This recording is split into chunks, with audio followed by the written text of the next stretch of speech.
अगर मैं आपको बताऊं कि एक शख्स अपनी कौम को छोड़कर चला गया, समंदर के तूफान में घिर गया और एक बड़ी मछली ने उसे निगल लिया, मगर वो अंधेरों में भी जिंदा रहा।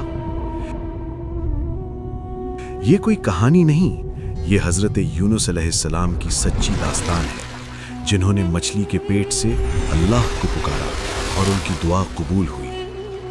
तारीख़ इंसानियत में कुछ लम्हात ऐसे हैं जो अंधेरों में भी उम्मीद की रोशनी बन जाते हैं। एक ऐसा ही लम्हा इस वक्त आया जब एक नबी समंदर की गहराइयों, अंधेरी रात और एक अजीम मछली के पेट में थे।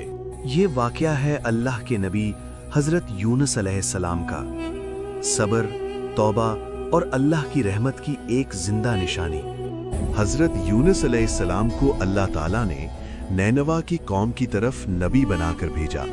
ये कौम शिर्क, नाफरमानी और गुनाहों में डूबी हुई थी। हजरत यूनुस अलैहिस्सलाम ने बरसों तक उन्हें अल्लाह की वहदानियत की दावत दी, मगर अक्सर लोग इनकार ही करते रहे। मुसलसल तकजीब और जिद ने हजरत यूनुस अलैहिस्सलाम को शदीद गम और रंज में मुब्तला कर दिया। कुरान हमें बताता है कि एक लम्हे में हजरत यूनुस अलैहिस्सलाम अपनी कौम से नाराज होकर वहां से चले गए, इससे पहले कि अल्लाह ताला की तरफ से वाज़े इजाजत आए।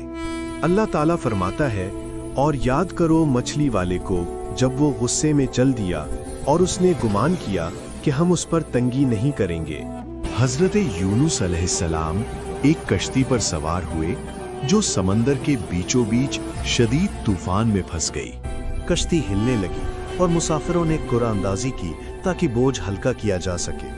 खुर्रा हजरत यूनुस अलैहिस्सलाम के नाम निकला, ना एक बार बल्कि 3 बार। आखिरकार उन्होंने खुद को समंदर में डाल दिया। उसी लम्हे अल्लाह के हुक्म से एक अजीम मछली ने हजरत यूनुस अलैहिस्सलाम को निगल लिया। ना ये सजा थी न तबाही, बल्कि एक अजीम आजमाइश थी। कुरान वाज़े करता है कि वो मछली के पेट में जिंदा थे। 3 अंधेरे थे, रात का अंधेरा, समंदर की गहराई का अंधेरा और मछली के पेट का अंधेरा। इन्हीं अंधेरों में एक नबी ने ऐसी दुआ की जो कयामत तक के इंसानों के लिए नजात का जरिया बन गई। ला इलाहा इल्ला अंता सुब्हानका इन्नी कुन्तु मिनज़्ज़ालिमीन। ये मुकम्मल एतराफ़ था अल्लाह की वहदानियत, उसकी पाकीज़गी और अपनी खता का इकरार।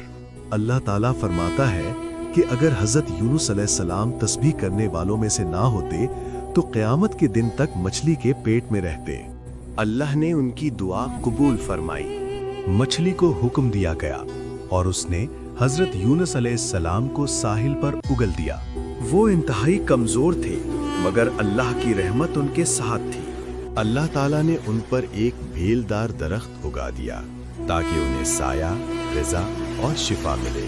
फिर हजरत यूनुस अलैहिस्सलाम अपनी कौम की तरफ वापस लौटे। इस बार एक अजीब मंजर था।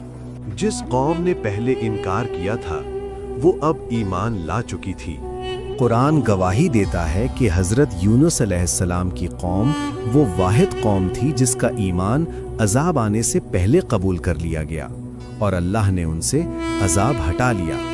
ये वाक़या हमें सिखाता है कि अल्लाह की रहमत कभी दूर नहीं होती, चाहे इंसान कितनी ही गलती क्यों ना कर बैठे। सच्ची तौबा और आजिज़ी के साथ की गई दुआ अंधेरों से भी निजात दिला सकती है। हजरत यूनुस अलैहिस्सलाम की दास्तान हर उस इंसान के लिए है जो मायूसी, गुनाह या बेबसी में मुब्तला हो, क्योंकि जब एक नबी अंधेरों के अंदर से अल्लाह को पुकार सकता है तो आज भी अल्लाह हर पुकार सुनने वाला है।